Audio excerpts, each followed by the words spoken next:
Hey, Viking fans, we got Darrell Mattison, and he's going to tell us the 411 why his son Alexander picked the Minnesota Vikings next in 3, 2, 1.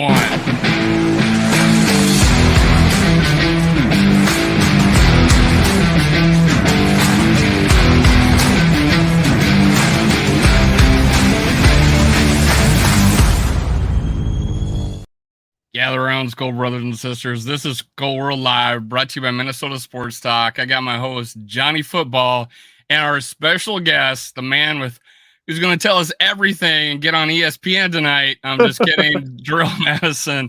How you doing, man? I'm good, brother. How y'all doing? Oh, we're doing great. We're glad to have you. Now, I don't have your buddy from Skull Searching on today, but I was so much fun having you on last time. When I heard your son was signing with the Vikings again, I was right on you. I was trying to get a hold of you. I was like, I forgot how to get a hold of him. So I was so happy you were going to come on, but you unfortunately had some weather issues and stuck in traffic. But I was so glad to have you on. How has it been for you guys?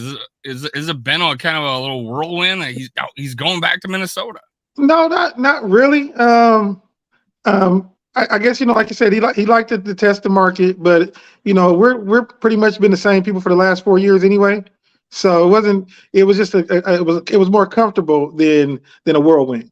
Like it would have been a whirlwind had we had to move and go and start going other places. But the devil, and the familiarity kind of all worked it out. So that was kind of cool. So it was calm sailing then. Yeah, I guess. Yeah. Hey, Eli Prod, thanks for showing up. Now, could you kind of tell us, like, when he decided, what was it like for you guys? So when he made the decision, what was the environment? Well, no, me and him had text back a little bit, and he had commented on different teams or whatever, and I said, well, just let me know, what when it goes either way. And when it first happened, he texted me and his mother, and he just texted Skull, and I was like, that's what we doing? That's how we doing it. So now that dust is settled, and we've got a chance to talk and stuff, everything's more comfortable. But yeah, the first night he was just excited like anybody else would be.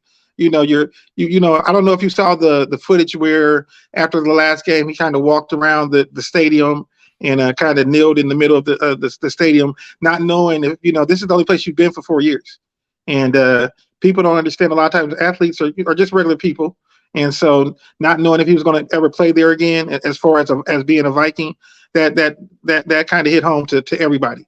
And we all kind of stayed in the stadium a little longer and watched him. And he stayed out in the field till probably pretty much mostly everybody was gone just because of that reason. So, yeah, that was more emotional to me than actually re-signing with the Vikings. Now I got Johnny Football here. Johnny, what were you thinking when Alexander Mattison signed? We had talked about, and I'll bring that up about what me and Darrell talked about on our last show, but what were your thoughts?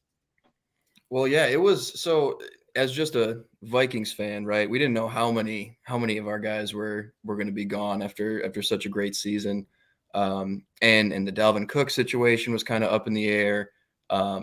So my thoughts kind of going into the offseason, I always wanted to keep at least one of those great running backs in the building and having both of them. And I'll ask you a little bit later too about his relationship with Dalvin. I understand they have a pretty good friendship as well. And obviously as it stands, both of them are back. So I was stoked. It's nice to keep as much of that gang together, I think, as you can. And before I talk too much, Darrell, really appreciate you joining us. Pleasure to meet you. And I wanted to, the first thing I wanted to ask you was, there was an NFL Players Association survey that came out that ranked Minnesota as the top team in a lot of categories, including the way that they treat players' families. I was wondering if you could give us a little bit of insight on that and your experience with the organization. I'm gonna say since day one, back to when Coach Palomalo was still there. They've been very open and warm from the front office down to just the regular coaching staff. Everyone's real open, and they treat the families real well. real well. And I think that's a big part of why he wanted to stay, and I think that was a big part of why we were happy that he did stay. Now I think we got John frozen a little bit. He may or may not be leaving and coming back in. But we'll, yeah, you still hear me? I can still hear you. But at least you weren't stuck where you're like making a funny face or something. You're looking good. That one's not great. If you want to jump out, jump back in. Yeah, if you want to do that, I could understand. So production value, guys. It's production value. Exactly. Now, I was going to ask the exact same question. Johnny Football stole my thunder, but hey, it was a good question about that. Now, I did not know that there were some football teams that made their players pay for lunches in the cafeteria, like the Cardinals did, and there was No, they feed them very well, and it was funny because a lot of times when he comes home, they'll still, like from practice, and they'll have salmon and steak, and they really take care of them as far as their food, and even during the off season when they practice, where the family sits at while they watch the practice, they have plenty of refreshments and everything, and take care of everyone real well at the practice facility as well. Now, have you met the Wilfs in any way, or? No, I have not. I've, head coach, GM, of course, Wes, the offensive coordinator, Palomalo, Coach Palomalo, when he was there as the running back coach. So yeah, it was funny because I got a chance to meet Wes's dad. Why is his name not? Oh, there's like three of them, right? No, the head coach from Dallas. What's his name? He used to be Wes's dad. Yeah, I know.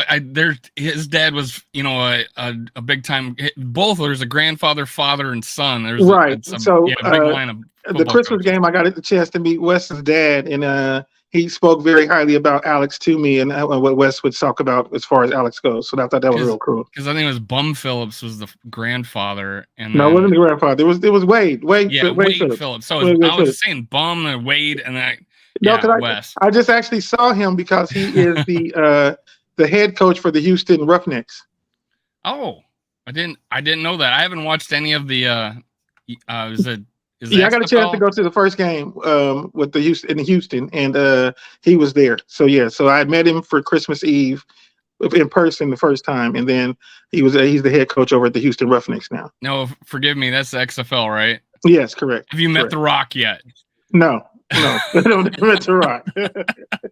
he was in the skybox. He wasn't.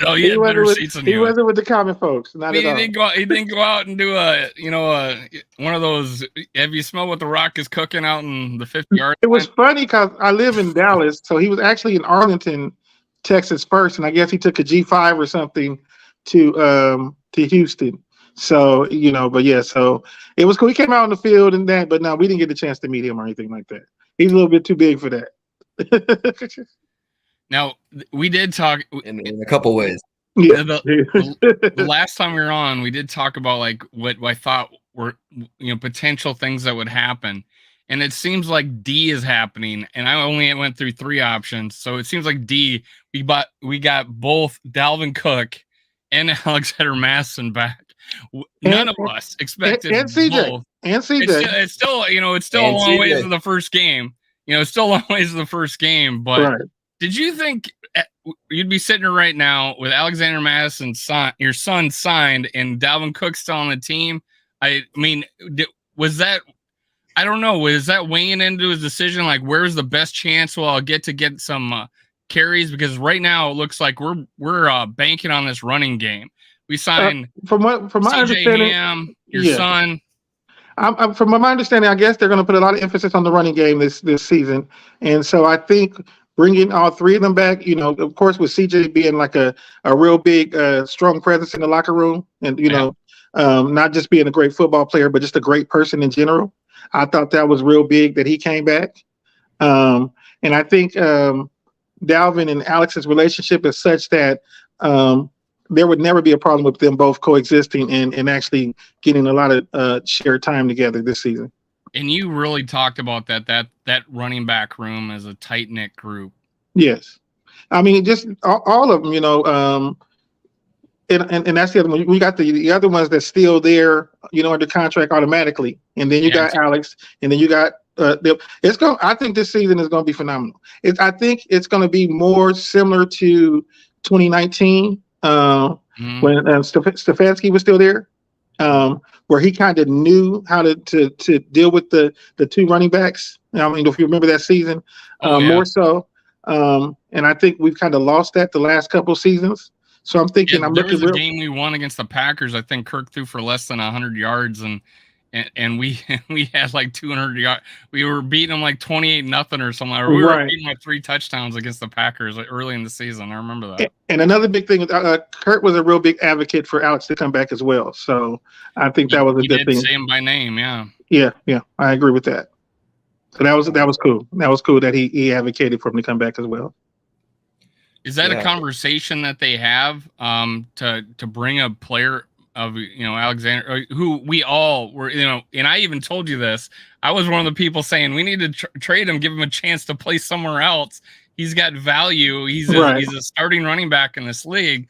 And then your son says keep that energy up, and I think we did, and they won 13 games. So I think I think your son is Nostradamus, the purple Nostradamus, because he saw it. Maybe we didn't, but he stuck on this team. He definitely saw it last year.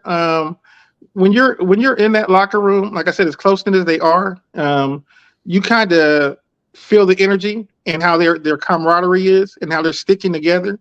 And when you deal with different adversity or negativity, because I read Twitter like everybody does.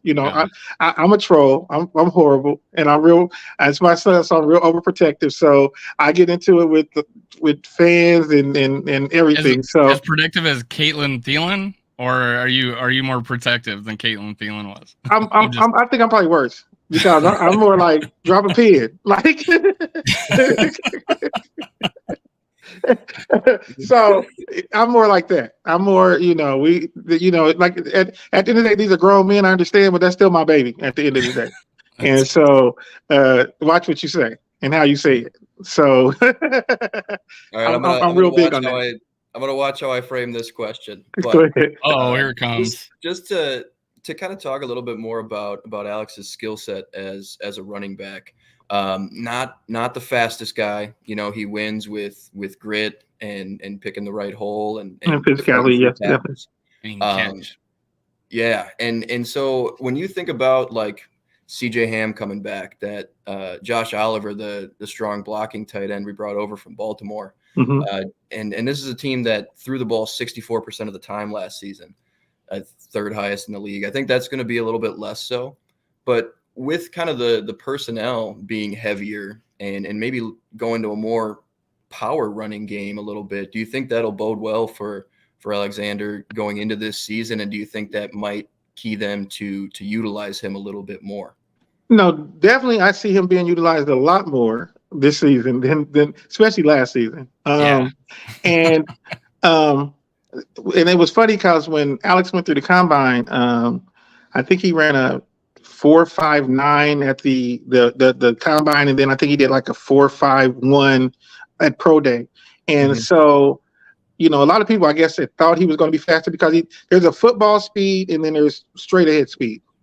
And so his agent has said to me, Alex did what we thought he was going to do. No one expected him to be like blazing speed, like his dad. But, I'm saying that's not what they expected. But he'll hit the hole. And he knows, and he has a nice second and third gear once he go, and he's really underrated on his catching as well. Coming out of Boise, he caught a lot, but they didn't utilize that a lot. So people always say, well, he doesn't really catch. It just seemed they weren't throwing him the ball that way. That wasn't what he was doing. But his hands are phenomenal, and once he gets to that second level, it's more either I'm gonna punish you. He's not trying to be evasive most of the time. He'll hurdle you. But normally, even through college and high school, he'll punish you by the third and fourth quarter, you just don't want to tackle him anymore. So you get more arm tackles or leg tackles, and that's not going to bring him down. It's never going to be one person that brings Alex down. So that's what I think Minnesota sees. I think that's what a lot of people see when they saw him. Dalvin is more, scat and can hit the hole and go.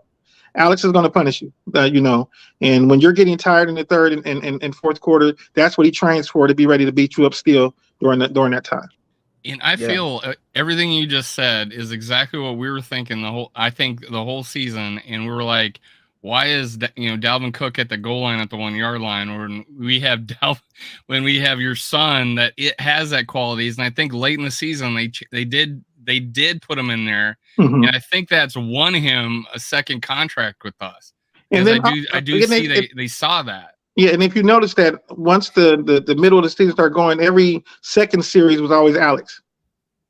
So they started incorporating him more. I wish the last game against the Giants they would have used him more. But maybe that just might be a dad in me. But I really thought we could have used him more in that game. And so apparently your son's the Lions' daddy, because apparently he's got 5 touchdowns against him. So he owns the Lions. Is that true? I'm not gonna say it, but I feel I feel very comfortable when they play the Lions. The Motor City Kitties, right? Yes. And more than that long speed, he's been described to have a better burst. Right, the first burst, that initial burst. Exactly, I really, what really bothers me a lot of times is people question his vision over that one play back from Seattle from 2019. And first, he was a rookie, and secondly, it's easy to look from here up top and see everything when you're not actually there in the trenches and looking at what's what. He followed the play. I think after being a veteran, he would see differently. But by all means, to continually bring that up as he has no vision sounds crazy to me. Yeah, maybe just didn't have. You mentioned he was a rookie. Maybe he didn't quite have that feel yet. Maybe he was just doing kind of exactly what he's coached to do on that. Yeah, play. Exactly. You're just following what the coach tells you to do. Put your foot in the dirt and go. And that's just what it was. But a lot of times, like I said on Twitter, that's what they bring up. But a lot of people comment like that was 2019. You haven't seen him do that since 2019.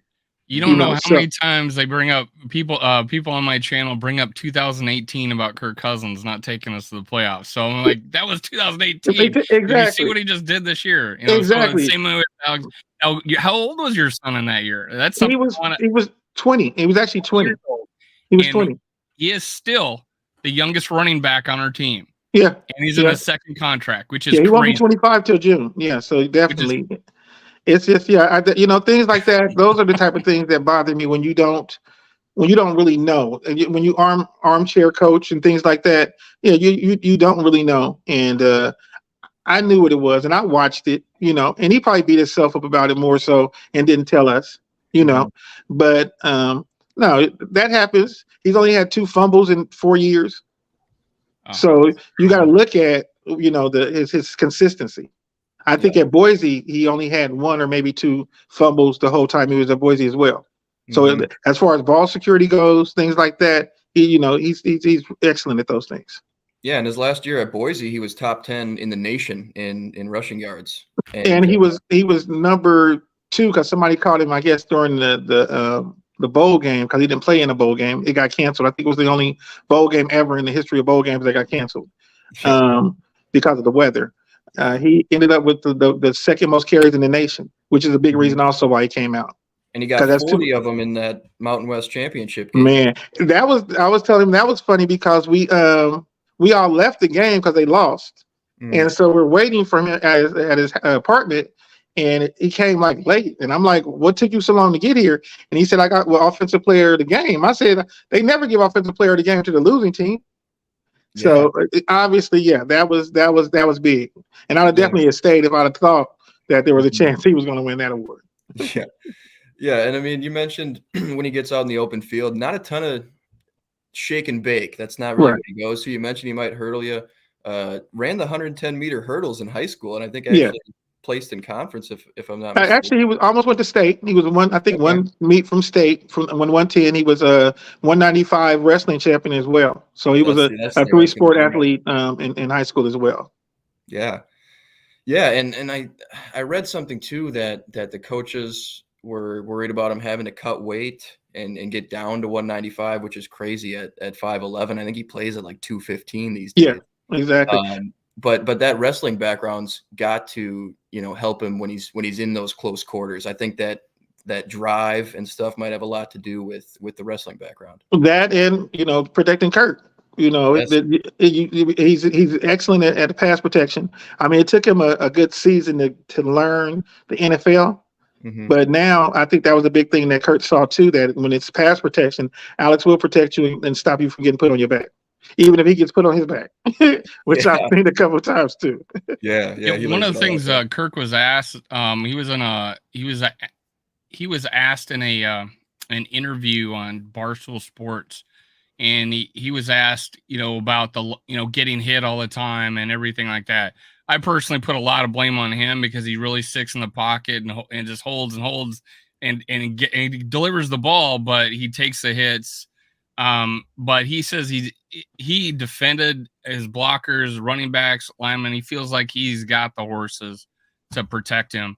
So I Yeah, mean, and I think him to go into bat for your son and any player on that offensive line, I think speaks of well what he saw. So I think what everything you're saying is, I think completely accurate about Al. You know him best, right? So, right.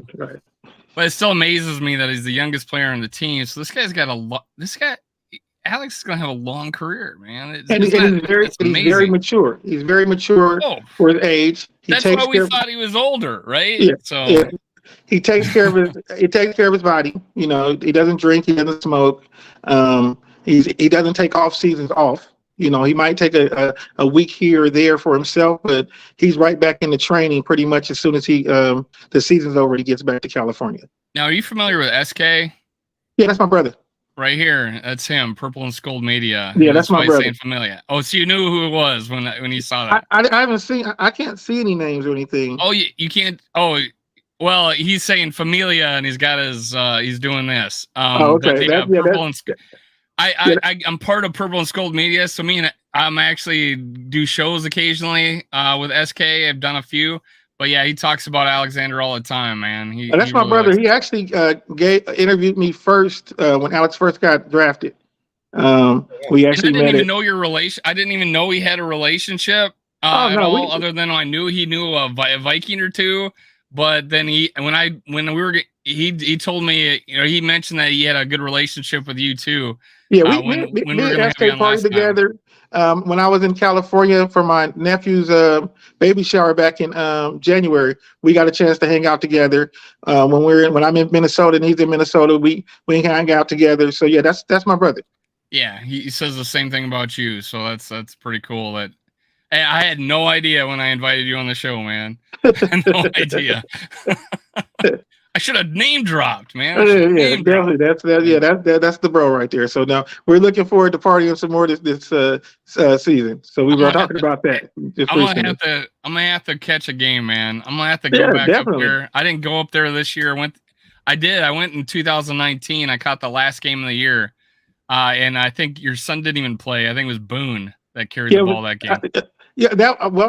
I know when we were in It was against we the played the Bears at home. Chargers. I know Boone was started because I think Alex had a high ankle sprain from the previous Yeah. game for that one. Yeah, Boone had 100 yards that game, and we Yeah. almost won it too. But yeah, Yeah, SK was with us down there in the family section, so he comes down and hangs out with Alex as well. yeah. I mean, yeah, we're planning on doing like a draft special and stuff like that with our channels, and we're gonna have a good time. Do you partake in festivities like that? Super Bowl parties, Not since drafts. 2020.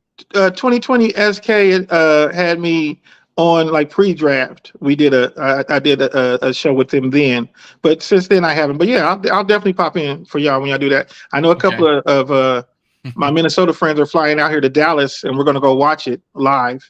And so yeah, so definitely we'll pop in for that.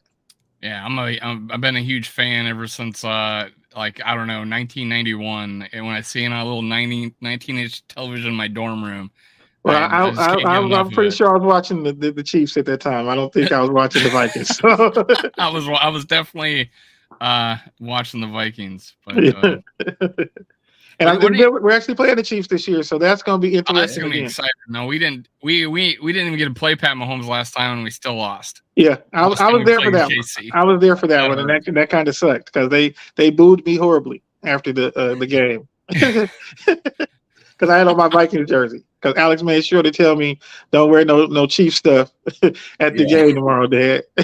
We kind of got this. We kind of this thing going where we're always losing the backup quarterbacks. It was like crazy. Yeah. The Cowboys, the Chiefs. It was like, That oh my was god, the Cowboys was crazy. The Cowboys was the worst. Oh, that was terrible game.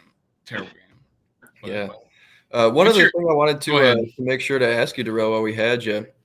I mean, yeah, you know your son best. Another thing I came across in an interview of his, I think this was actually still when he was being recruited out of high school, and they were saying, oh, why don't you go to one of these bigger schools, get more recruitment and things like that. And he mentioned too that that's something he might like to get into after sports, and he's probably got a long career ahead of him. Still very young, stays very durable. But he mentioned that sports medicine, and then he might even like to get into broadcasting eventually. Is that anything that he's spoken with you about, or anything you might have? I mean, definitely that would be something. I mean, sports medicine, yes. Broadcasting, definitely. With him being bilingual, it's really a good avenue for him. And that's why I wanted to stay at San Bernardino. Right. Why he stayed at San Bernardino. And Boise, like he had several offers to, like you said, bigger universities, but yeah. Boise is a running back school, and at the end of the day, you want to go somewhere where you'll be showcased. Like even with University of Washington or Washington State. Rest in peace to Mike Leach. When he recruited him, Mike Leach was always a pass-heavy offense, so you'll basically just be a blocking running back up there. So you're not going to go anywhere where you won't be able to showcase yourself. So he always thinks ahead, 2 or 3 steps ahead, not what's best for right now. And he does still live in the moment, but also he looks at what's going ahead and what would make more sense for him, for his family, and as well as for his career. Right. Now, Leach was very pass heavy. I think he had offers from like Purdue as well. Like Harvard. Like it was like these Ivy League schools, because he had a 4.7 coming out. So you got a lot of schools that just because you're smart as well. But I mean, you can be smart and still go somewhere where they're gonna showcase you. That's right. Twice my GPA, awesome. Twice my GPA. But there, mine too. Now you talk about critics, and people are probably gonna look at his stats and see 3.7 average, 3.8 average. But when he did get to play, when he got to be a lead back, he had on several occasions he got 4.6, 4.5. Yeah, exactly. Yeah. So, and we talked about this before we got on the show and I was always trying to get him as a backup running back in fantasy if I could, just because Dalvin was getting injured, and this is the first year he's played all 17 games. But back then it was like, yeah, I'm starting Mattison today because he's starting, and you knew you're gonna, and it was like clockwork. He got 100 yards, and it's like now, what's his mindset? It's like is he always ready to go? He's prepared. It seems like. I mean, he is a professional, so you're always ready. I think in games where he doesn't get a lot of carries, it's not so much that his average is down. It's just that you still got to warm up. And if it's in one play out, then in 2 plays and out, it's hard to catch your rhythm. And I think that was more of what it was, as opposed to his productivity being down. He didn't get a chance to warm up like anybody. It's also the play design, the play call, short yardage, goal line. You're not going to break a 20-yard run at the 2-yard line, right? Exactly. So, I mean, stats are deceptive, and he knows what he's capable of, as we do as well. And that's what I'm looking for this season, is getting to really see him get a chance to showcase more of his talent with a heavier workload this season. Yeah, and it seems like when he is slated to start, maybe they kind of cater that game plan a little bit more to that fact. And I think on a macro scale, that might be the case this season. Just leaning into that run a little bit more, having him ready in, on Wednesday practice, Thursday practice, on install for these games, prepared to run the ball a little bit more than last season. So I think, and then you also got to look at when you deal with the offensive line. If you're not the lead running back, they're familiar with your motions and what you're going to do as a running back if you're the lead back. Sure. So even the line has to adjust to what Alex's tendencies are when it's time for him to get in there and run the ball. Yeah, definitely. So all that plays a factor. But I don't think he's definitely not slow to the line. He's definitely quick to the line. He's not, so that's good for the offense. That was funny in high school. In high school, San Bernardino didn't have a great line. So a lot of times he would be behind the line trying to push people out the way because they were just in his way and he couldn't get around. So that was funny a lot. So that's when I learned it's just getting comfortable and your line being comfortable with you. Even with Boise, his last season there, they started off real slow, and what he ended up doing was calling the offensive line in, and instead of them being with the offensive line coach and talking, they started having dual meetings so that they can talk about what they needed to do together to make it work, because it wasn't working the way they were doing it, either complaining about each other or trying to figure out what was wrong. Put us all in the same room. Let's figure out what we need to do to make it work. And that's how they ended up having a good season that year after that. If you notice, the season picked up I think it was game 3. After game 3, they all started meeting together and it started gelling and coming together. Yeah, and this will be year 2 now with all 5 starters on that offensive line, presumably. And Ezra, him and Ezra, went to, won a championship together. Yes. So that all counts as well. Yeah, he was playing tackle then, but yeah, that's another connection I almost spaced. But yeah, presumably Ed Ingram wins that right guard job again, and then all 5 back. That should help with the familiarity with all the backs. Indeed.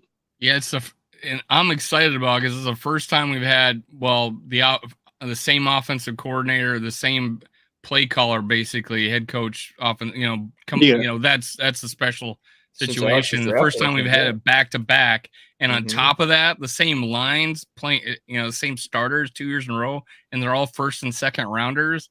It's like fun with in the past, and I think you probably realize this. We were mixing and matching.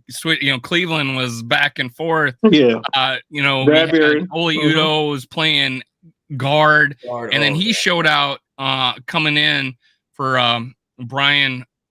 Brian, and he's playing right tackle where it's more of a natural position for him. So I feel like we got a better philosophy with that offensive line, and I think it's going to reap big benefits.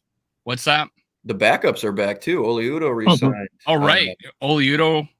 Yeah, and I think what's his name? Our backup left tackle, Brandel, right?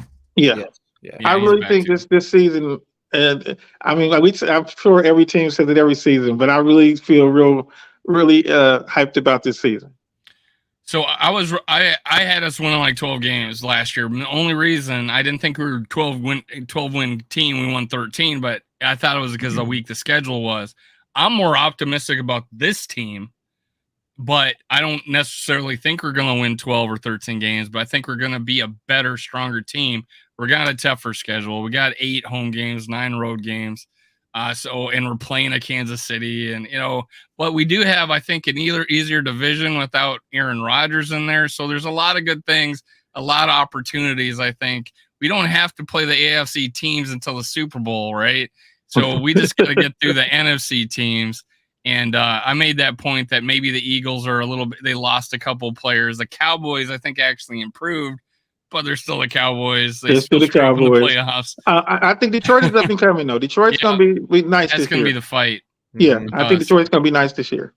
Yeah, I do a show with 2 other hosts on Tuesdays, just an NFL show, and we were talking NFC North, and they were teaming up on me picking Detroit to win the division. I had to. I'm not going to go that far. I'm not going to go that far. How many times have we heard this year it's Detroit? How many times have we heard this year's Detroit? The Buccaneers have won the division more recently than Detroit. Yeah, exactly. And I don't even remember the last time Detroit won. So it was still the NFC Central. I think it was. So when they won like 11 games and made the playoffs a few years back, like 8 years back, they didn't win the division.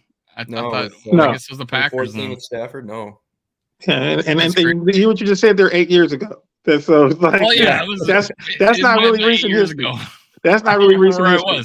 I was watching the B-52s at Universal Studios and listening to in my headphones off my phone. And I'm like, we're getting beat by the Lions. We got swept by the Lions this year. I was like, what is going on? B-52s, that's a flashback. Yeah. Love Shack. Yeah, I'm familiar. Yeah, that was a flashback.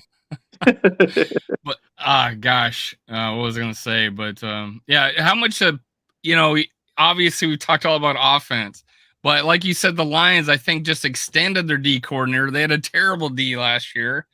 I thought we should have had a better D than we did. I'm not gonna slander at Donatell's name. He's no longer on this team, but I think we way underperformed. We're ranked 31st in yards.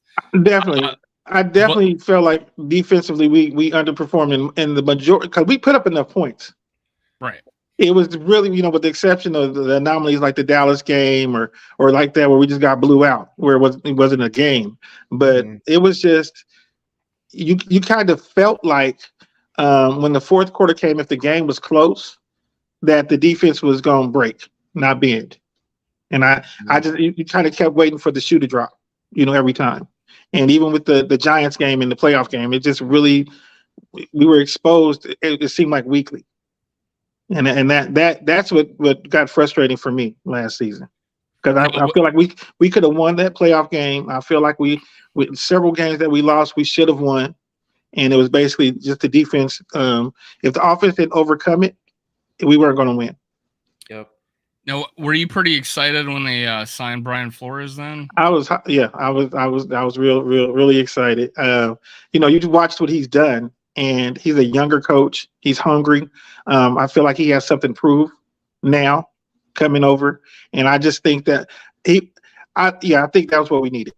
Yeah, that's definitely going to make a big difference, and I think we're going to see an immediate impact when the season starts. I think we'll see what he really brought to the table. I think he read that NFLPA report and realized he was going to have to pay for his own lunch if he went to be the Cardinals head coach. Yeah, that's crazy. That's crazy. You take care of your team. And maybe he didn't want a quarterback telling him off on the sidelines on national TV either. So that's probably why the Cardinals is a dumpster fire for mine. So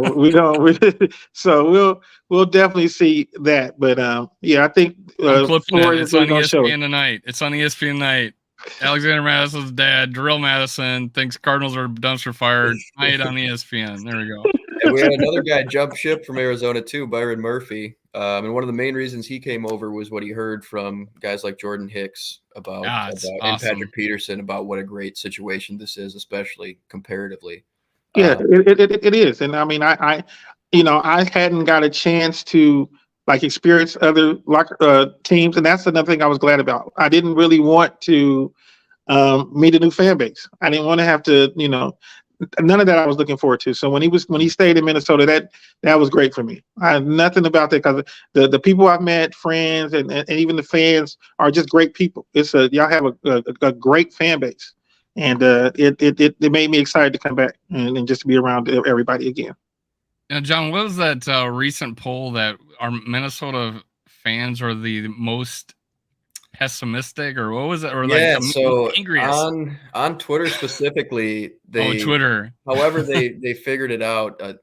37% of Vikings related posts are negative by whatever means. Now Twitter's not necessarily real. But I do see that a lot on Twitter as far as fans that jump ship. Even and I also see if we're losing in the stadium, you will see a mass exodus. Yes.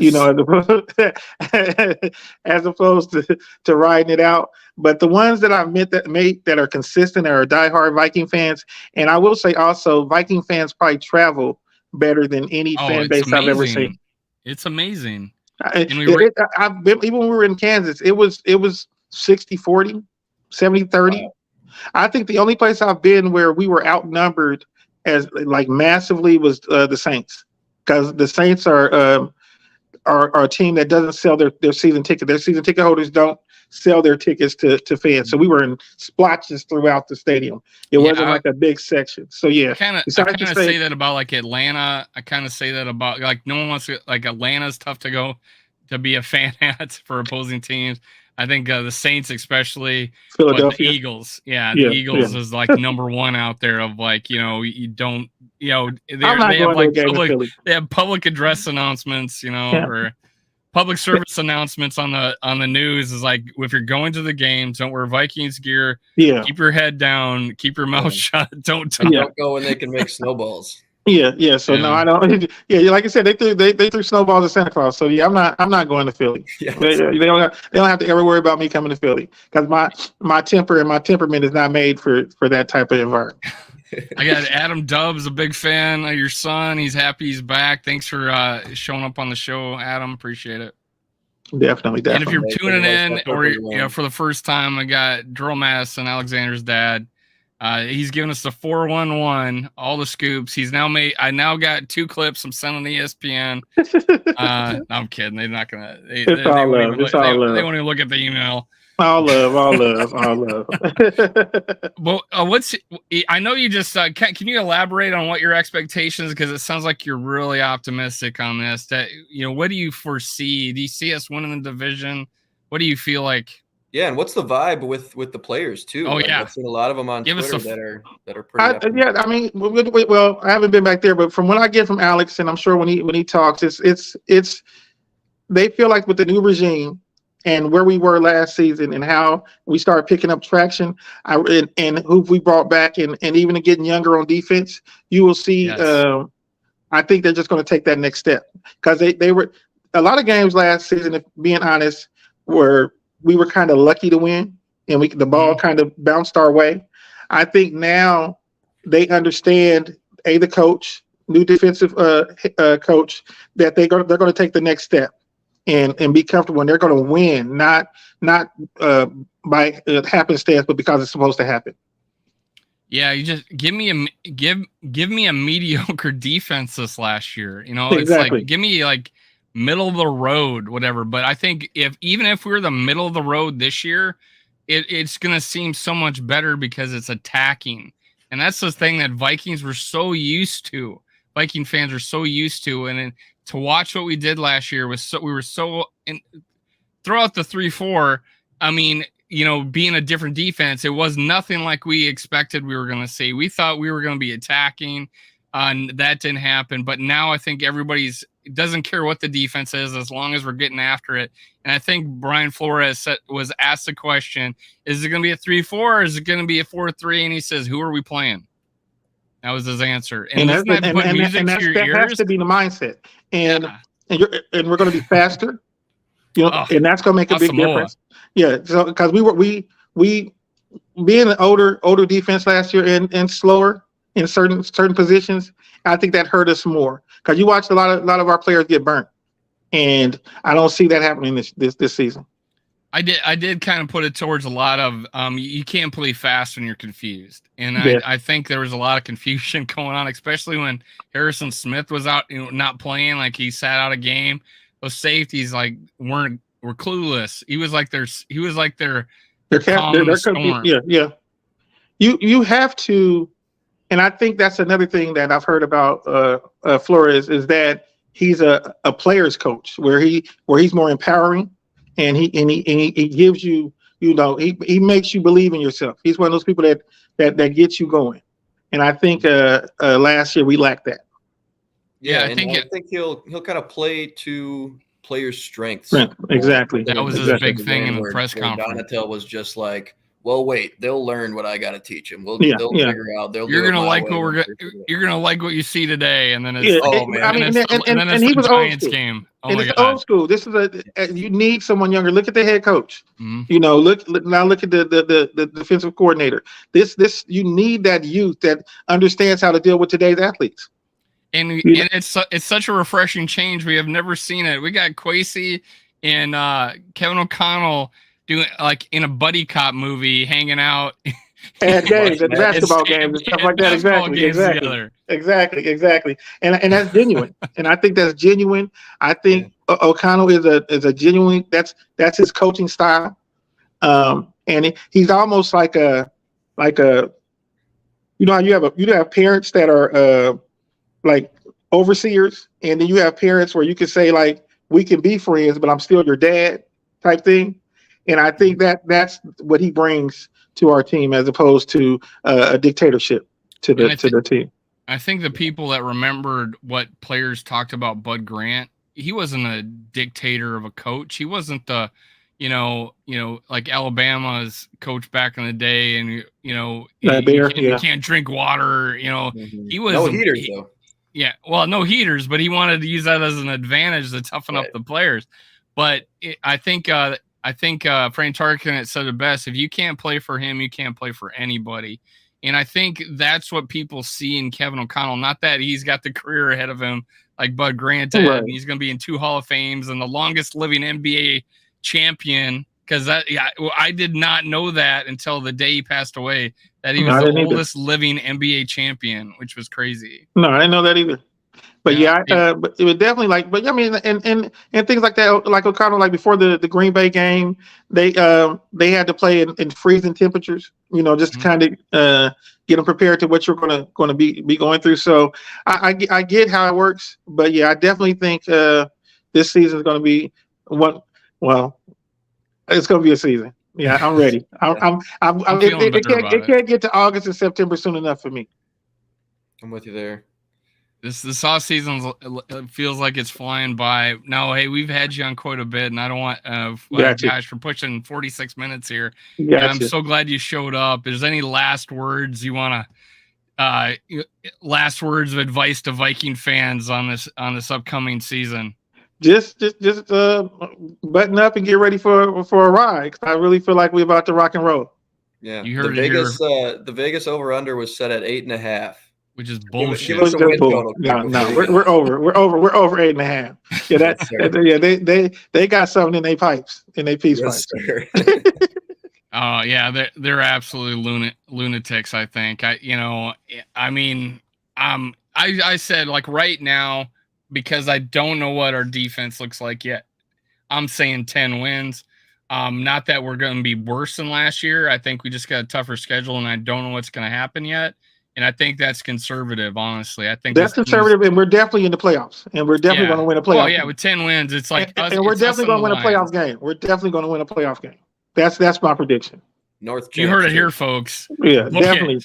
Put your money. I don't jump Super Bowl because that's really hard to do for any team. But we're definitely not going home, especially not like last season with me sitting in the stands like that.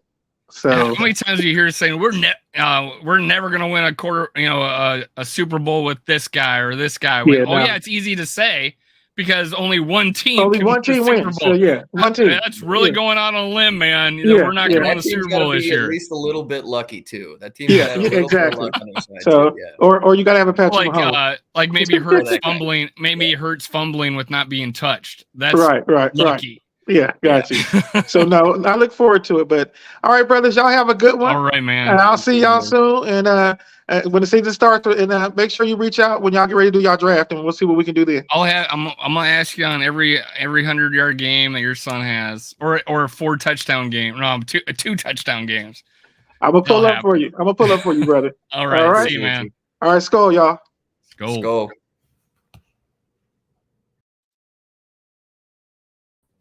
I just accidentally deleted you.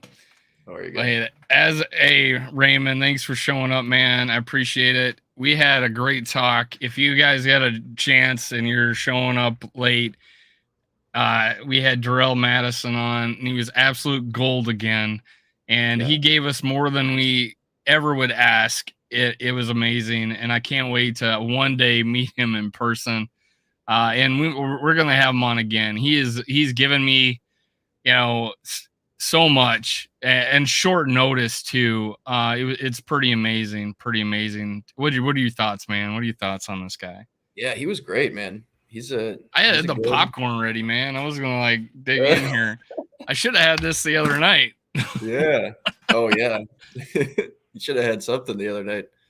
But no, yeah, he was awesome. If you're just joining us or just tuning in, definitely go back and check that out. He's got obviously the most information on his son Alex, but also a little bit of insight into the organization, and he knows ball too. He knows his football. How many times did you see it, some like angry Viking fan calling us a poverty franchise? Right. And does that sound like a father that's involved with a poverty franchise? No, it's exactly the opposite. Exactly. We are a destination franchise, and you just heard it from him. And on top of that, we're the third, the third best record in Super Bowl, since the Super Bowl started, at least in the regular season. We obviously have a losing playoff record, but as far as the regular season, we're third, and we're like the only team in like the top 15 that hasn't won a Super Bowl, which means we're due. God damn it, we're due. Yes, sir. And he's had high expectations. What are your expectations, man? I haven't really asked you that. Well, I'm pounding the over. That's for sure. 8.5 seems ridiculous. That's right. We were. They said. I think Purple Daily said that we were 8.5 at this time last year, but I think we got bumped up to 9, if I'm not mistaken, or 9.5. Oh, has the line switched a little bit? Okay, yeah. No, before the season last year. Before the season. No, we're still 8.5. That just happened a couple of days ago. Yeah, no, I'm gonna look at the lines at 9. They got them ahead of us. I know it. Next chance I get, I'm pounding the over and I'm putting a bet down. But we're playing the way they started doing the schedule now. You play wherever you placed in your own division. That's the teams you play outside of your division. So we've got KC. We've got all the division winners from last year when we play the other teams. What are we scheduled? What division are we scheduled to play in the AFC? I think it's AFC West because it's KC. Yep, and it's 2019 was. So Denver, that wasn't. We're not playing KC because of that rule. We're playing KC because of that division, right? If I'm not mistaken. Right. Yeah. So, yes, and then I think one way or the other it has to do with. And that's why we're playing the NFC West too. So San Francisco and. Yep. And then because there's three kind of extra games. You play your 6 division games, your 4 AFC games, your 4 NFC games of the division, and then I think there's 2 more conference games that are random, and then another interconference game. And those are always going to be division winners, or wherever we play the 3 other division. We play the other 2 division winners, and we play the NFC. We play our division. We play the 2 winners of the other division, and then the other division we play all 4 teams, and then we play the division, one of the divisions in the other conference, and then we play one random team, right? Like they don't. That's not. There's no I think it's like a random team. There's gonna be exactly. Who is that so team? you play one from each division in your conference. The way they want to do it, but we'd play 2 other division winners, and then the interconference game. I think they also make it. If you're a division winner, you play a last year division winner. So the schedule is going to be more difficult. But you want to do a way too early schedule prediction? Oh yeah, that'd be fun. There's a lot of parity in the NFL though too, so that doesn't necessarily mean it's going to be the best teams this year. I mean, there's a lot of movers and shakers, a lot of teams that I think the average amount of teams that make the playoffs in consecutive years is around 50 or 60%. Like it's a relatively low number. There's a lot of new playoff teams each year. The Bengals is the random team because we're playing Denver Broncos, Kansas City Chiefs, Raiders, and Chargers, and we luck out and get the freaking Bengals, right? Yeah, and we play Kendricks this year too. Let's go. And that's on the road too. Yeah. Ah, crap. Oh, well. Hey, we want to do it? You want to pick it? We can write it down? Yeah. Let's do it. I'll do it. All right. There's way too early schedule prediction. And Kofi, I hear we're getting rid of Kirk. Yeah. I'll see it when I believe it. Or I'll believe it when I see it. I say things backwards. But first game, road. Atlanta Falcons. Well, it's not in order. It's because we don't have that schedule yet. Right. But Right. That's a big dub. all right. So Atlanta, I'll keep track of it for us. JD, win. All right. Carolina Panthers. Oh, that's a big win. That is on the road.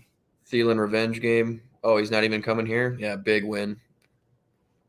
Right. Even whoever they end up with too, even if it's Stroud in there. I don't see us losing a game like that either this year. Well, the guys on Purple Daily, there's like 2 of them picked us losing the Panthers. I'm like, who?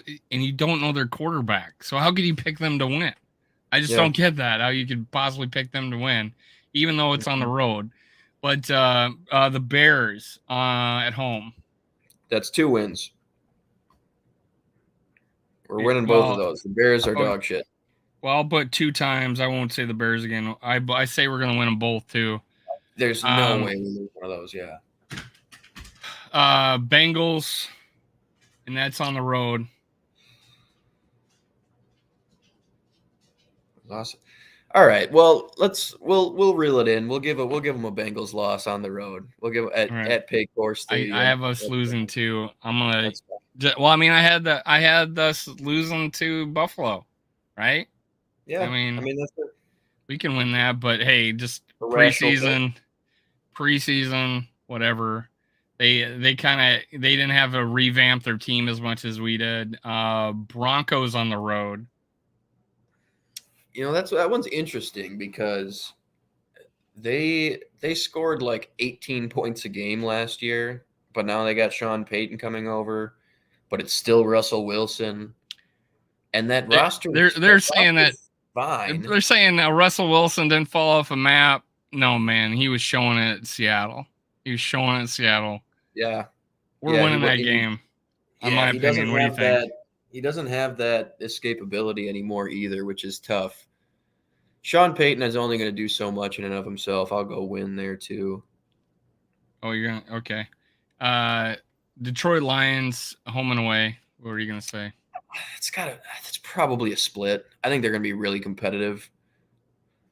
But yeah, a split sounds – I'm doing the same thing. We'll screw reasonable. up. We'll screw up one game against them. Exactly.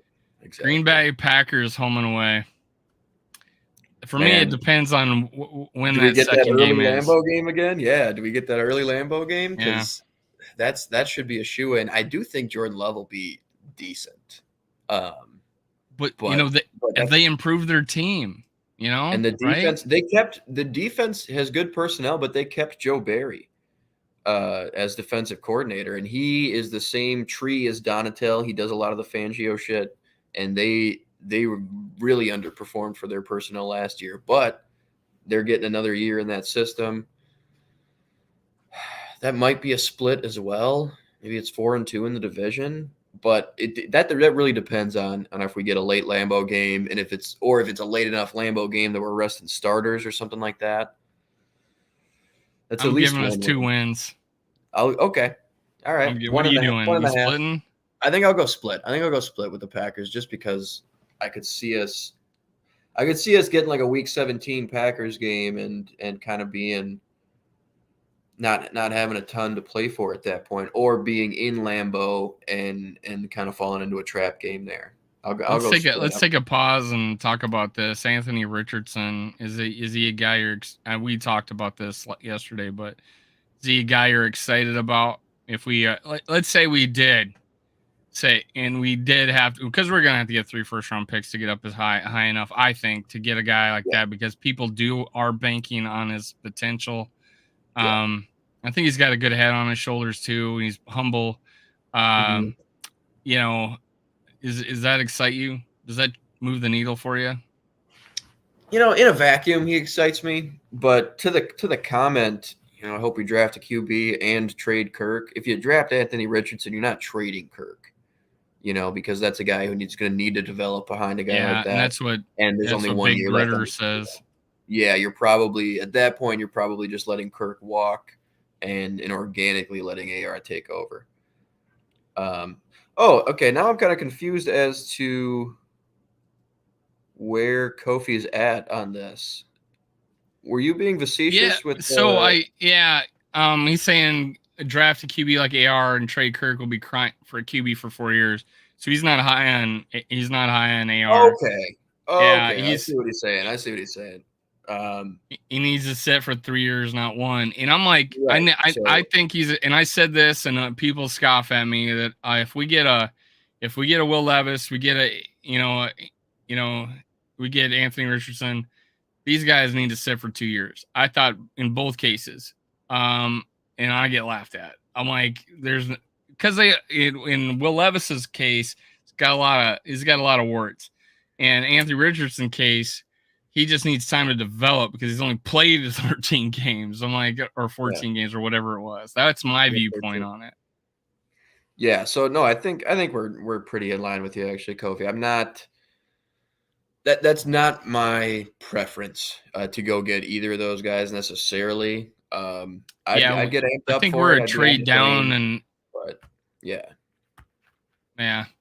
I think we're a trade down, accumulate picks, and if we like, if one guy fell and we get him there, in the second round, maybe, I don't know, we'll see. Hey, Jalen Hurts, second round pick. Jalen Hurts is the second round pick. Kansas City Chiefs. What are you thinking there, man? At home, that's a dub, right? I'm gonna give us a loss. At home, yeah. All right. I'll get on that train. We'll get them there because and that's I just gave us a loss. I have to give us a loss at least some games. I'm gonna give us a loss on the Chiefs game. Yeah, I could see it. I could see it being a win at home. That could be kind of a coin flip because that's a team too that's they're kind of just waiting for the playoffs. They're just kind of meander through the regular season. They're going to be there at the end. Not that they really take games off or anything like that, but you can get them during the regular season. It's a different animal in the regular season than the postseason. But so Big Gritter, I think Hendon Hooker is Ryan first Tannehill? round. No, I'm kidding. I think Hendon Hooker is first round talent. I do. I think he's first round talent. The only problem he has right now is his knee, and he's 20. He'll be like 26 or something like that. He's 25 this year, right? I don't know when he turns 26, but he's an older quarterback. And does he fit our situation? Especially if they just, because Kirk was offered a 1-year extension, and he didn't take it, and he wanted more. I think they were trying to negotiate 2, but he wants guaranteed money. Vikings don't want to give it. Does a Hendon Hooker, fit?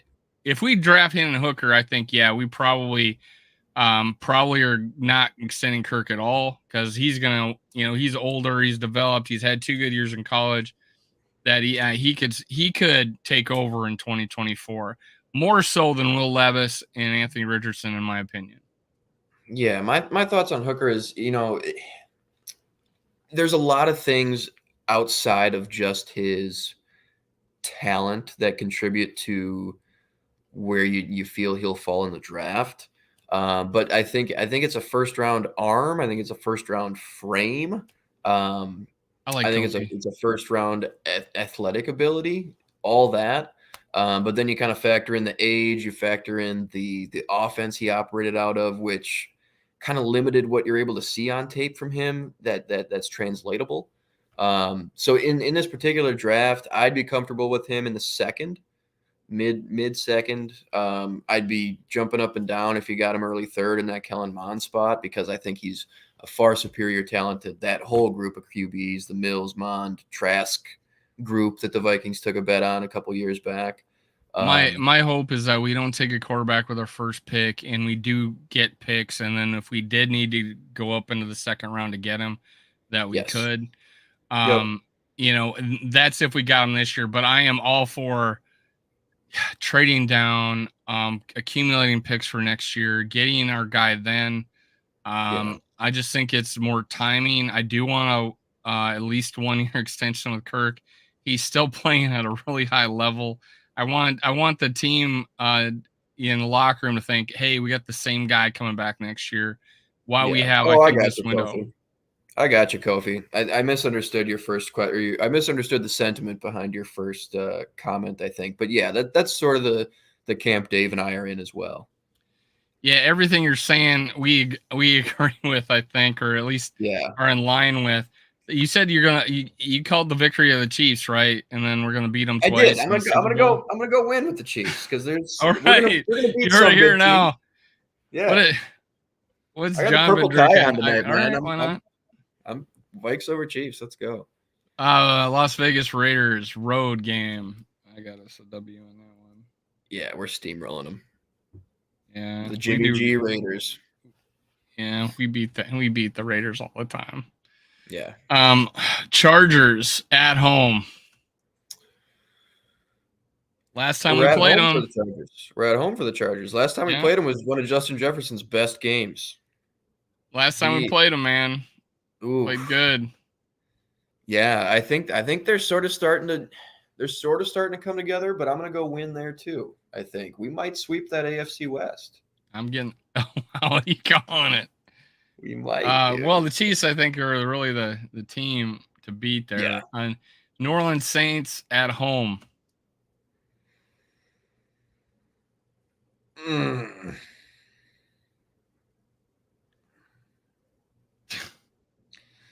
You know what, dude? They can really put a defensive game plan together. I mean, that's a team that really held their own against Tampa Bay, held Tampa to 3 points in Brady's second year there. Dennis Allen. Ryan Nielsen's gone. All right, Vikes.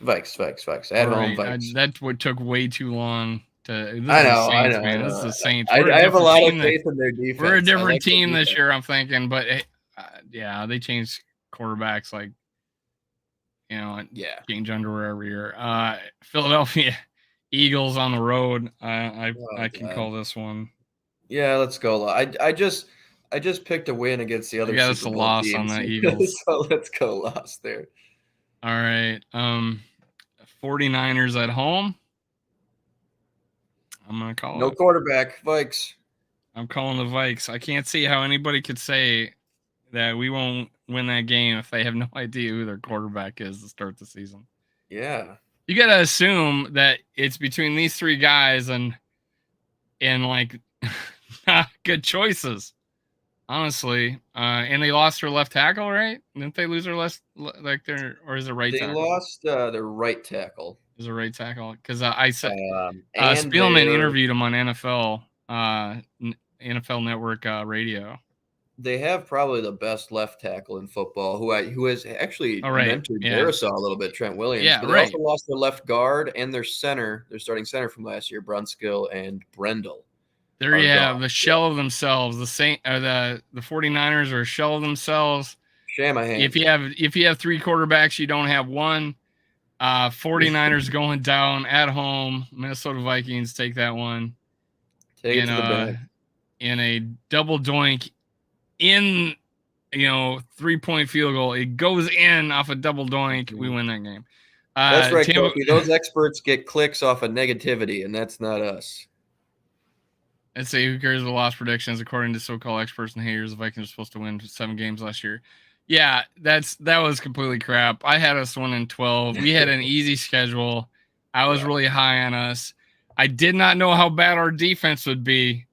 I was going to have us losing by 14 to the 49ers in that second playoff game if we won.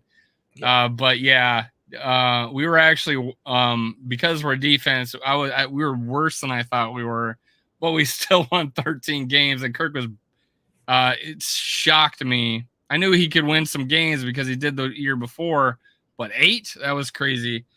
Come back from behind victories. Tampa Bay Buccaneers at home. Bucks are done. Bucks are cooked. They've got nothing. That's Vikings, especially at home. All right, let's tally it up. All right. Is that it? Oh, man, I think I only had like 4 losses. 1, 2, 3, 4, 5 losses. For me? So you're 12-5. 12, okay. All right. So you had the Eagles, Raiders, Packers, Lions, and Bengals beating us.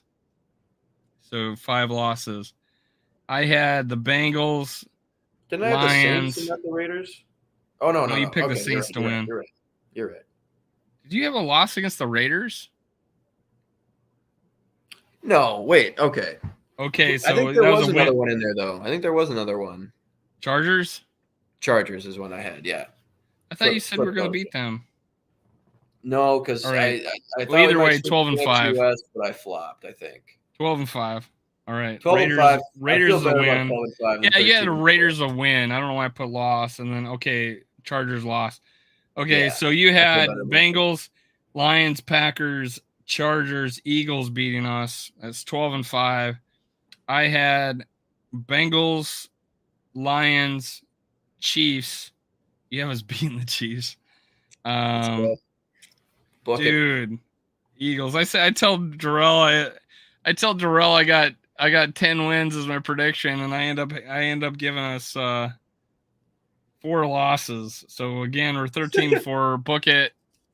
There's gonna be a couple. There it is. There's gonna be a couple bullshit losses. Oh, there we go. Yeah, we're gonna confident about those. You know, I'm guaranteeing 13 wins. I'll revisit this when I look more about the other teams. I have no idea. When you figure out where our bye week is, when you figure out stuff like that, and who we play early on versus later, that might change some things. But I mean. I do feel confident about this team this year. I think the continuity is something that's really underrated when a lot of people, look at these kind of things and project. I think it's going to be a huge thing, but from the play caller to the offensive line to the leadership that's stuck around, I think that's going to help a lot to kind of weather the storm, even with the stronger schedule than last year, a few more road games than last year.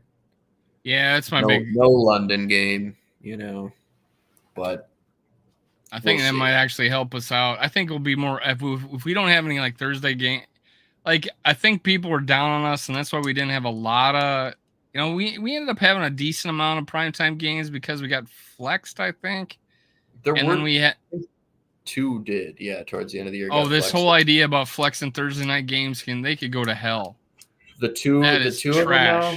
That's garbage. The players hate. I don't know where that comes from. The players hate it. Every player I've ever heard discuss a Thursday night game, just in general, doesn't like it. They say it's tough on the body. They say it's tough on preparation. I mean, I remember being in like playing JV and varsity in high school, and you'd have a game on like a Wednesday, and then you'd have to go play Friday night. If you played JV and varsity, because I'm like, oh my god, it was painful. We only had 40 guys on the team, and we had to have a JV team and a varsity, so we had to have some guys play on the JV. I'm like, it was painful. I couldn't imagine what it'd be like at their level. Exactly. And I was in the peak of physical ability, back then. Oh my God, Jesus, yeah. What we got? No one talks about Kirk's first time having continuity play calling. I did bring this up yesterday. This show does, Kofi. And I brought it up in the Kirk Cousins 4-hour hate fest I had the other day. I am excited, and I brought that up with Darrell, that play caller, first time in Kirk's Vikings career, he's got the same play caller or offense, AK also offensive coordinator, even though he's not the play caller, but both for second year in a row where he's actually got the same play caller and offensive coordinator. So, and then his second year in a row with the same starting offensive line, unless we get a replacement for any of the players. But this is that is why I'm so optimistic. This offense, and I'm high on Jalen Naylor. KJ Osborne is definitely serviceable. He could step up at any time too. I think Jalen Naylor, is better talent than he is.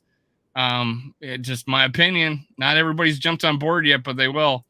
Guarantee it. Josh Naylor. Oliver can catch his ass off. Oh, Josh Oliver is so underrated as a pass catcher. Everybody just looks at last year and they're like, well, he only had 140 stats. Well, who threw to him? He's a blocking tight end. No, he's good at that, but he's a highlight reel catch. I mean, catches are ridiculous. Yeah, that and he's his made. frame. Yeah. And Exactly. I saw the catch in his combine where he's running, he got through it to the wrong way, he one hands it, drops it back in, and takes off he's fast too. Yes. He's got real ball skills. Yeah. Dude, I'm excited having 2 6'5" guys that can fly, catch big catch radiuses, long hair. Yes, that's a contributing factor. Got 2 Vikings out there. I'm pretty excited about that. Football, one of the best offenses in football last year, and a lot of the important pieces are coming back. The only real departure is Adam Thielen, and we still haven't even seen the draft yet when we could get a solid replacement wide receiver in the draft still. And we got another pass catcher in Josh Oliver. We got, we're probably going to a more run heavy kind of thing. Like it's tough. I think it's more of a balance thing because we won't have to pass every down in the fourth quarter anymore. Yeah, more balance. I think if we can get to a little under 60, 58 pass, 42 run, that would be kind of ideal. I think because I think our strength does lie in the passing game. Yeah, but that doesn't mean we'll have less yards because our offense could just tear, blow up. Right, we have room to grow on this offense. I don't think we're the 7th best offense. I think talent wise, I think we're better than that even. Yeah, and if we can ever be playing from ahead, that's the point at which you can turn to the run game and grind the clock out. We weren't in a lot of positions like that last year at all. So that contributes to the pass heavy splits of everything there. And I think that'll be the case with the defense getting younger, with the defense playing more aggressive, maybe forcing some more turnovers. There's the yin and the yang to that and the two sides of that coin. But I think it's going to kind of play into, we'll probably stress running the ball a little bit more and establishing that. But at the same time, if we're not playing from behind, we'll be able to turn to it later in games, And if only we can do more tight end screens. Jesus Christ. More tight end screens. Oh my God. It still kills me that we got TJ Hawkinson and he actually got -9 yards from 3 tight end screens. Those are such a weird. Oh God! Throwing him in to break a tendency or something and throw people off. He did. I think he did one with the second to last drive against the Giants, if I remember right. So. I don't know. There was definitely one in the Giants game. I want to say that's what happened. The first play, I think he threw a tight end screen. Oh man, it killed me when we did that. I think there was only one that actually went for more than a yard, and I think that was to Munt. But yeah, they were rough. Kofi, I'm liking your takes tonight. There's another one that popped up. Yeah, here. Yeah, if Ingram isn't stepping on feet, as Kirk tries to get the ball, it only happened twice, right? That's too many times. Too many. The first time it happened, I was like, "What? I've never seen that happen." And then it happened again. Well, if you look at Kirk's feet, he's like they're even, right? And I'm like, God. After that happened, I'm like, stagger your right foot, man. Stagger your right foot because no, and I don't think we'll miss Thielen either. The thing that I think was most valuable about him was that red zone threat, that kind of savviness, that veteran savviness that he had. But now a guy this might be true. You can turn to that might be the case. You can turn to a Hawkinson in the red zone. There's a lot of big body receivers that you could get in the mid rounds this draft. We talked about Bryce Ford Wheaton and A.T. Perry last night on the show with the GG guys. And is one of those the Stanford guy? That guy's really slow. No, that's Wilson. Okay, Wilson, good. The other two guys, I'll put my stamp on those two guys. Yeah, those other two guys would be great. And I think too, Josh Oliver in the red zone is another just huge target. I am excited.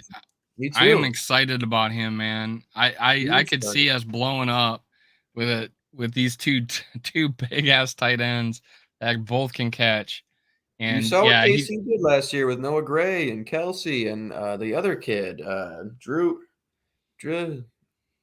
Kofi might know. Kofi knows ball. Whoever else is in here, help me out. But there was a third tight end that they mixed in plenty, whose name escapes me. But yeah, it's so I really I got kind of torn up a little bit on with this guy that's really big into college football, East Coast Gridiron, and because I talked about Hyatt. And he was like, "What are you talking about? He runs good routes." I said, "In the limited routes that he runs, they are good. He just doesn't run a lot of routes." Zay Flowers, I think, can do anything, route wise. He's so sick. Yeah, I like his. What do they call him? The juke something or other. I don't know, but this guy he's a talent. I think he goes in the first round. I think so. Hyatt could be borderline, but you could all guys like him go really high. You see, like Henry Ruggs, the guys who are just he won the Biletnikoff line athletes in the draft. He won the Biletnikoff award. He's on a lot of teams' radar, and he's a type of receiver that some teams value more than others. So I could see him going, early 20s. I could see Zay going late teens, early 20s. He's like a Raiders player, Old Al would have drafted Hyatt. Exactly. But I think he's got better hands than what the Raiders are used to drafting. But I think he's a good player, man. I think he's a really good player. I think if we could get him, if for some reason, because I think this is a sneaky good wide receiver class. And think about all the wide receivers we've talked about in the shows that we've done. That could push somebody down into the third round that shouldn't be there. Mm-hmm. And that's kind of my hope, is that one of these guys gets out of favor, or maybe people like, oh, Hyatt didn't have a big route tree, we're down on him. Just, getting a guy like that late, or if we can just trade up into the second round after trading down a few times or a couple of times. I think we could trade down a couple of times and not make such a bad trade as we did last year. Or we didn't get enough compensation for that first round. I don't care whatever metrics they went by. Sure, we moved up into the second, but God, we were expecting that we would have got a second round or next year's first for that big of a drop. But yeah, that's crazy. We need to do better on that this year, and I think we will. I think he's learned from that. Yeah, Charlie Jones is a dude. That's another. I mean, there are a lot of guys that I really like in the mid rounds. If you wanted to get like a pure, maybe more of a pure slot frame kind of guy, there's guys like Tank Dell. That might be kind of a bargain bin. Zay Flowers kind of guy. Charlie Jones is another one. I like him. Like it's an underrated receiver class because it's not top heavy.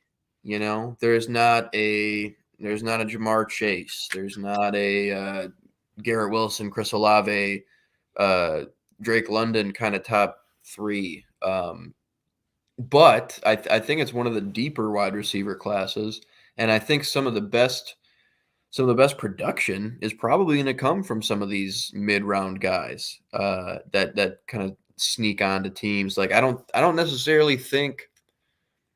Like I would be surprised if a Jordan Addison or a JSN won Rookie of the Year and had this big time production. I think you'll see some of the best wide receiver seasons come from these late round guys who just find a good situation and really click. And yeah, Charlie Jones can just do it all. From what I've gathered, I haven't watched as much of him as I'd like to. And he did kick the shit out of Garrett Williams. I saw that. I watched some of that game. But and I'm a Big Ten guy. If I'm watching college football, it's probably Big Ten. So I was kind of in on Rondale Moore, even out of Purdue, for the same reason, just because I'd seen him, and he had a big game against the Vikings actually, Rondale, But yeah, I agree with you, and Dave and I still have some homework to do over the next month to to get fully informed on this class. I'm sure there's some more I solid won't be up guys. to speed. You're We gonna haven't have even to. got to. You're gonna Oh, have to carry me, John. You're gonna have to carry me. I'll still be well behind. There are too many guys, but we'll try to focus on the positions of need too when we. Yeah, when I'm dive doing into my the class. videos, I'm thinking of like potential people who we would go after, or a position that we like. I did wide receiver, linebacker, D line, and quarterback because we're just in that market right now because we need a succession plan. But I'm like, do I really want to? And I did cornerbacks. Um, I'm not. I haven't touched an offensive lineman except for one, and that's because at the time we didn't have a center. But now we do. So it's like, do I really talk about centers some more? No, I'm like, so that's one of those things. But I'll end up probably watching video on like the top 100, if not 150. Before that, when I'm making my graphics, I'll probably put in like a 3-minute highlight video of each player as I'm doing their graphic, just to say at least saw them play. But I can't wait to the draft, man. Either we're a part of a bigger show, or I think on day 2 I'm definitely going to be alone if you're going to be on day 2 with me, which is also we'll be there obviously a both longer days, day sure. because there's 2 rounds. But that first day we may have a big thing with purple and gold. We all kind of contribute. I think we can put it on everybody's show, and that's kind of neat, and try to get a bigger audience for the first day. But yeah, we got all sorts of things to talk about. Is any last? We're about to hit 1:30. I did a 4-hour show. I did an hour and a half yesterday. I'm like, I am burnt out of talking about. No, I'm never burnt out of talking about Vikings. But any last words? You want to just grab this last question? We can close on. Oh, we got another one. Sorry, man. Yeah. Let's end with this. Positions of need. So, in no particular order right now, at least, I'm kind of like interior defensive line, boundary cornerback, linebacker, and then probably wide receiver. I do think just because I think wide receiver you can get in the late rounds, and you can get a really good player in the late rounds. And I also like KJ, I like Naylor, and I'm also anticipating more 21, 12, and 13 personnel with just JJ on the field as the receiver, forcing other teams into base defense, and precluding them from devoting a safety full time to Jefferson in that cover one double that we saw that vexed us last season. But interior defensive line, just like a pass rusher, really penetrator. The middle of the defense. Well, not the whole defense. I think we're fine at edge right now, but you can never have too many. Well, it's not necessarily starters. You're not gonna be drafting necessarily starters in the 4th round. Right. I think like our corners are done. I think Evans and Murphy, right? That's what I'm thinking is going to happen. Who knows? Maybe if we draft a cornerback high, then yeah, we probably have him shoot in as a starter. Well, at least give him an opportunity. I think you're spending at least one of the first 2 picks on a cornerback. So for me, I'm right with you on D tackle. I'm linebacker, just because that middle linebacker core, I'm not at all sold on it. Although I love Asamoah. We did get that linebacker from the Rams. I think it was a good depth piece. I think he's better than what we had. Right. And we still got Hicks, but there's a couple guys, man, like Drew Sanders, that I would just be ecstatic athletes, serious athletes, that aren't being thought of as high-end guys, but are athletes. Mm-hmm. And they were late bloomers in college because they were playing different positions. And I think that will bode well for us to get a guy like that. But then, corner probably is a bigger need, and then wide receiver. But for me, I'm like, if we get a game-breaking wide receiver or a surefire guy, we can take the top off the ball and be opposite of Justin Jefferson. And considering KJ Osborne's not going to play for us forever either, Does he make a second contract with us? I don't know, man. I don't know. We got guys leaving, and I want succession plans because we got Jalen Naylor, but we sold on him.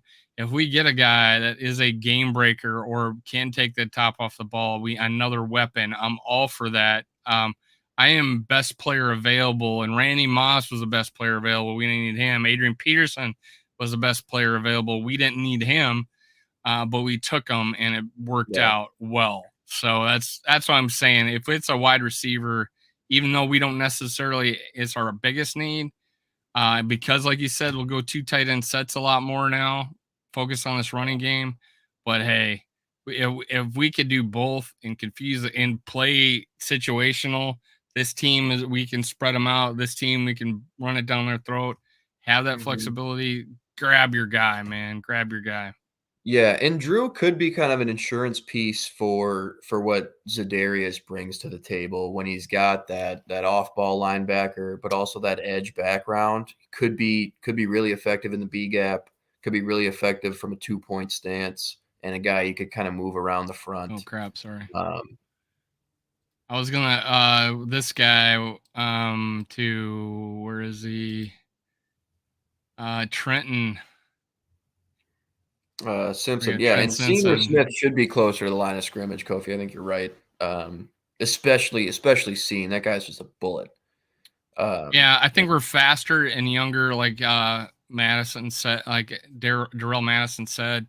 I don't think Smith's done. I don't think Harrison Smith's done by any means, and we have faith in him. That's why we tried to keep him. I think he's going to be, and then having Lewis Seen back, Asamoah starting.